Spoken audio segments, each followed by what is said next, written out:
Pada pertemuan kali ini, kita akan mempelajari tentang pewarisan sifat yang diturunkan pada makhluk hidup dan juga kelainan sifat yang diturunkan, terutama pada manusia. Adapun tujuan pembelajaran kita kali ini yaitu mengidentifikasi beberapa sifat yang diturunkan pada manusia, termasuk sifat yang dianggap sebagai suatu kelainan sifat, dan juga menganalisis mekanisme pewarisan sifat pada manusia yang tekniknya sudah kita pelajari pada pertemuan sebelumnya.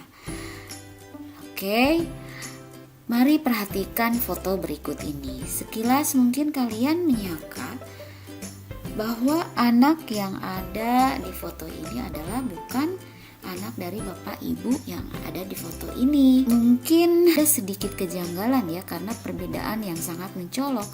Tapi tahukah kalian bahwa ini adalah anak kandung bapak dan ibu yang ada di foto ini? Nah, kenapa bisa ada kasus seperti ini? Nah, mari kita pelajari sama-sama. Adapun sifat yang diwariskan pada makhluk hidup diantaranya yaitu warna kulit.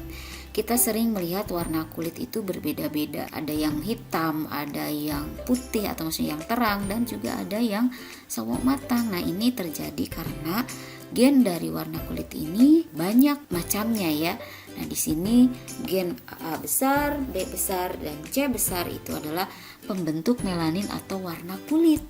Semakin banyak warna kulit atau semakin banyak melaninnya, maka semakin gelap kulit dari orang tersebut. Nah, sedangkan di sini yang A kecil, B kecil, dan C kecil, yang ini adalah variasi dari warna kulit lainnya. Sehingga dalam hal ini, jika seseorang memiliki gen dari huruf yang besar, maka kulitnya akan sangat gelap. Dan apabila ada campuran, di sini ada variasi dari huruf besar dan huruf kecil, di mana di sini ada A besar, A kecil, B besar, B kecil, dan C besar dan C kecil, maka warna kulitnya itu tengah-tengah atau sawo matang. Sedangkan yang hurufnya kecil itu adalah kulit yang lebih terang. Kemudian yang kedua adalah bentuk rambut. Kita melihat pada dasarnya rambut ada yang keriting dan ada yang lurus. Nah, ternyata yang keriting ini dibawa oleh gen C. Nah, sehingga jika ada C-nya C besar ya, sehingga ini adalah sifatnya dominan.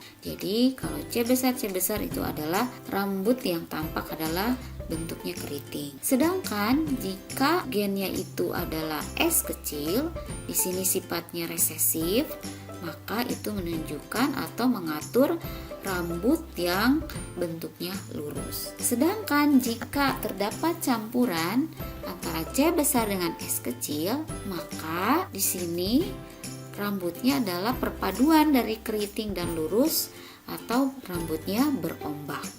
Jadi di sini sifatnya bersifat intermediate ya antara yang campuran ini, karena tanya tidak ada yang saling mengalahkan. Kemudian yang berikutnya adalah bentuk pertumbuhan rambut pada dahi. Ada dua macam di sini.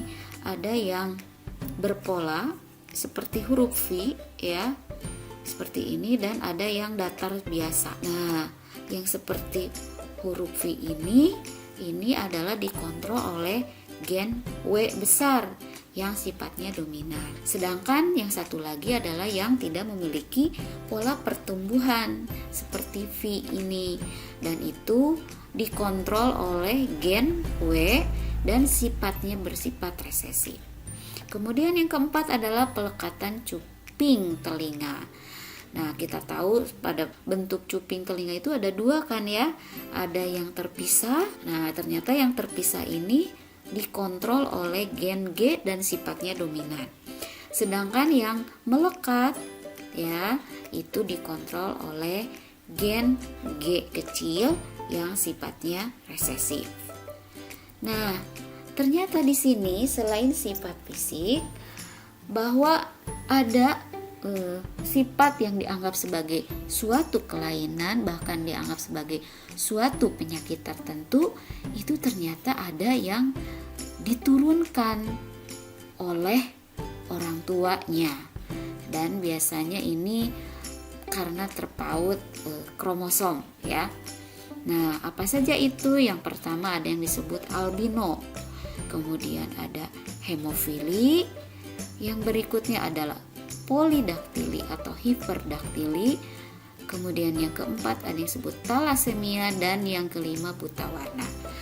Masih banyak lagi kelainan sifat fisik yang diturunkan dari orang tua. Tapi di sini Ibu akan membahas 5 saja. Yang lainnya bisa kalian cari di internet atau di buku-buku. Baik, kita mulai. Yang pertama ada yang disebut dengan albino. Apa itu albino? Albino merupakan kelainan yang tidak memilikinya zat warna atau pigmen yang disebut zat melanin. Nah, albino ini adalah disebabkan karena gen resesif, yaitu gen A, gen A kecil. Nah, orang yang albino ini memiliki gen A kecil yang sifatnya resesif. Sedangkan orang yang normal memiliki gen homozigot dominan A besar. Jadi kalau orang normal yang memiliki melanin atau zat warna, dia memiliki gen A besar.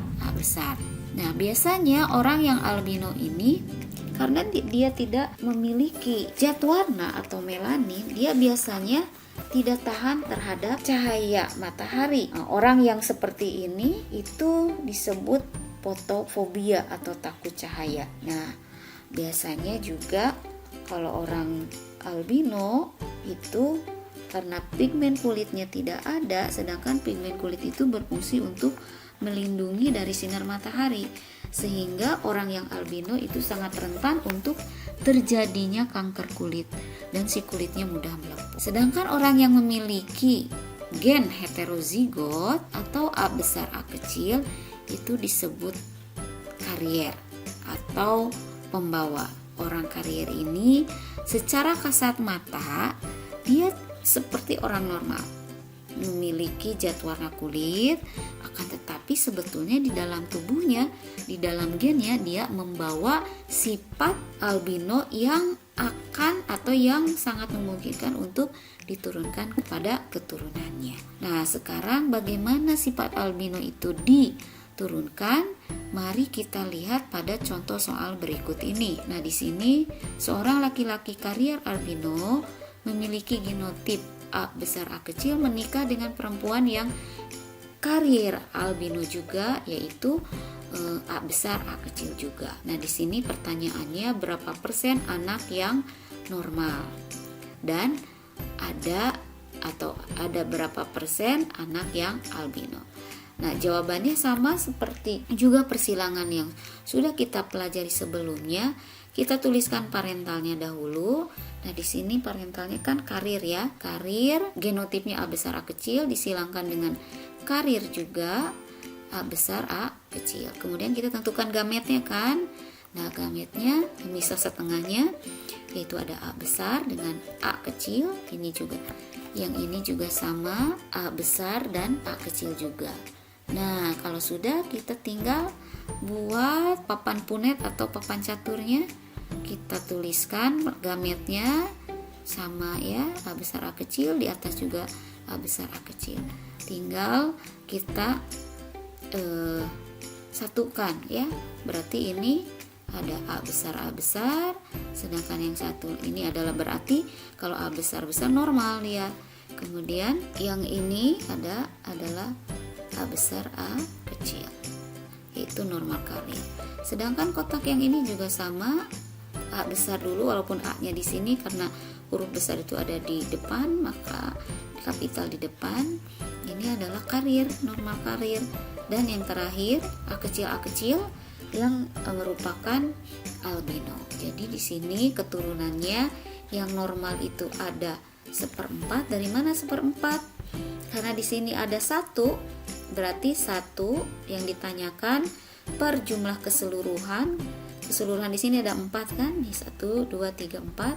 Kemudian dikali dengan 100%, maka hasilnya adalah 25%.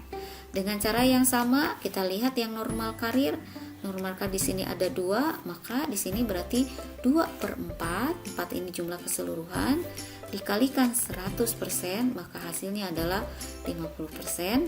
Dan yang albino kita lihat 1/4, karena di sini ada 1 ya.